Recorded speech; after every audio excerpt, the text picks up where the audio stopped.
ہمارے خداوند یسوع کی انجیل مقدس یوحنا کے مطابق اس کا 16واں باب 29 سے 33 آیات تک۔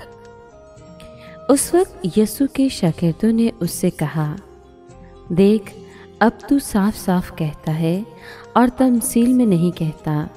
اب ہم جانتے ہیں کہ تو سب کچھ جانتا ہے اور تو اس کا محتاج نہیں کہ کوئی تجھ سے سوال کرے۔ اسی سبب سے ہم ایمان لاتے ہیں کہ تو خدا سے نکلا ہے۔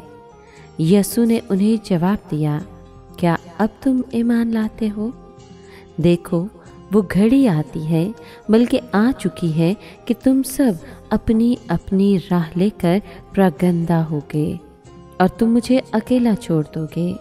تو بھی میں اکیلا نہیں، کیونکہ باپ میرے ساتھ ہے۔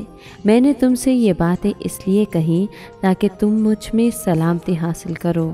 تم دنیا میں مصیبت اٹھاتے تو ہو، لیکن خاطر جمع رکھو، میں دنیا پر غالب آیا ہوں۔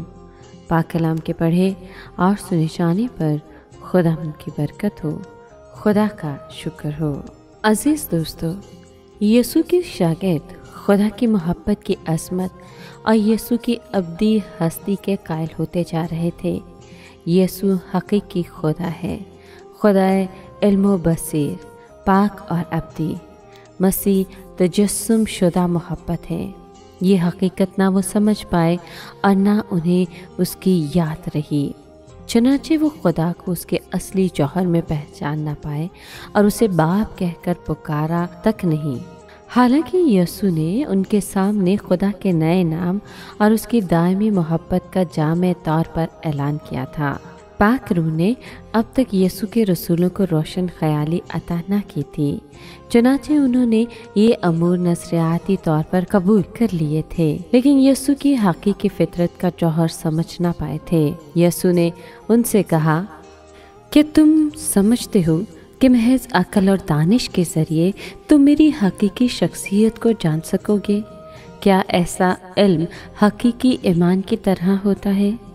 امتحان اب لیا جائے گا جو بتائے گا کہ تمہارا اعتبار محبت سے خالی ہے۔ تم خدا کو سمجھ نہ پائے کیونکہ تم اس کی الوہیت پر ایمان نہیں لاتے۔ تم سب بھاگ جاؤ گے اور مجھے اکیلا چھوڑ دو گے، جس سے ظاہر ہوگا کہ تمہارا ایمان غیر یقینی ہے۔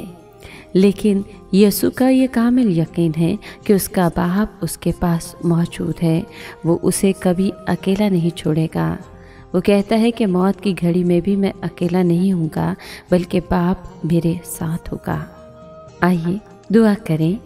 اے خداوند یسوع مسیح، تو نے میرا دل جیت لیا اور مجھے اپنے لیے خرید لیا۔ شیطان کے پھندوں سے تو نے مجھے محفوظ رکھا اور اس کے جھوٹ کی قید سے آزاد کیا۔ تو نے مجھے ابدی زندگی عنایت کی۔ مجھے موت کا اب کوئی ڈر نہیں، کیونکہ میں تیری آمد کا منتظر ہوں۔ مجھے اپنی مرضی میں قائم رکھ اور اپنی قوت سے مامور کر، تاکہ میں سب مقدسوں کے ساتھ باپ کی عبادت کرتے وقت تیری تمجید کر سکوں۔ اپنی ہدایت کے مطابق مجھے اپنے بھائیوں سے محبت رکھنے، لوگوں کو معاف کرنے اور صلح کرانے والا بننے کی توفیق دے۔ آمین۔